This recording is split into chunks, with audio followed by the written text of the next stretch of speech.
یہ ہو رہا ہے بدقسمتی سے ایسے نہیں ہونا سر اب آپ واپسی کے لیے روانہ ہو رہے ہیں یا دوبارہ آئیں گے؟ نہیں کہاں ہم واپسی جا سکتے ہیں، اگر آپ جا سکتے ہیں تو ہم بھی چلے جائیں گے، نہیں تو اگر آپ کی بھی رات ادھر ہے تو پھر ہماری بھی بدقسمتی تھی آج رات ادھر ہی۔ سر سینٹ کے اجلاس کتنا لیٹ ہو رہا ہے؟ سنیں ابھی تو 10 بجے تک پہنچ کے، لیکن میں یہ سمجھتا ہوں کہ شاید یہ 4-5 بجے صبح کے ساتھ 4-5 بجے کل کا جو سپریم کورٹ کا فیصلہ ہے اس کو اور آج کو اگر ملا کے دیکھیں تو کیسا لگتا ہے آپ کو؟ کیوں یہ اسی فیصلے کی وجہ سے؟ دیکھیں صرف یہ کل کا فیصلہ نہیں ہے، یہ متواتر سے جو ایک سپریم کورٹ اور کبھی کبھی اسلام آباد high court, Lahore high court اور پشاور ہائی کورٹ جو ایک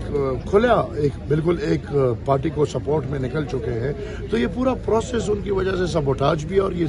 آج سب کچھ ہو رہا ہے یہ ان کی وجہ سے ہو رہا ہے، اور میرے خیال میں آج بھی اگر تھوڑا ہکپ آ رہا ہے تو شاید ان کے کل کے فیصلے پہ ضرور آیا ہوگا۔ سپریم کورٹ کو میرے خیال میں سیاست میں نہیں گھسنا چاہیے، اس کو اپنی وقار اور ساکھ رکھ لینی چاہیے۔ پہلی وہ اپنی ساکھ کھو چکی ہے کیونکہ ایسے فیصلے کرتے ہیں جس پہ عمل نہیں ہوتا، اور میں نے نہیں سنا کہ سپریم کورٹ کے فیصلوں پہ عمل نہ ہو، لہٰذا سپریم کورٹ کو ہمیشہ ایسا کام کرنا چاہیے، ایسا عمل دینا چاہیے کہ ایسا کردار ادا کرنا چاہیے کہ اس کو سب پہ متفق ہو اور پورا ملک اس کو عزت دے، اور اس طرح نہ ہو کہ وہ فیصلے کرے اس پہ عمل بھی نہ ہو۔ Thank you sir.